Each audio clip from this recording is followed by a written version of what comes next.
labada gudoomiye xisbiyada mucaaradka ah ee wadaniga Wacid Cabdiraxmaan Maxamed Cabdilaahi Cirra iyo Faysal Cali Waraabe ayaa dalka ka dhoofay. socdaalka labada gudoomiye mucaarad oo kala duwan ayaa wararku ay sheegayaan inay la xiriiraan arrimo u gaar ah oo aan siyaasad ku salaysnayn.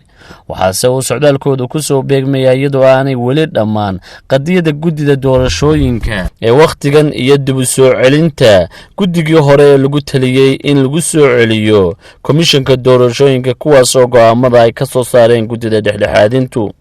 labada gudoomiye mucaarad ayaa la sheegay inay dalka ku soo laaban doonaan ka hor inta aanay gaadhin 10 bisha January ee fooda inagu soo haysa oo madaxweynuhu uu qabsaday inuu ku soo dhameeyo sidii loo fulin lahaa labadaasi qodob ee ah in komishankan haatanna laga saaro meesha komishankii horena la soo celiyo.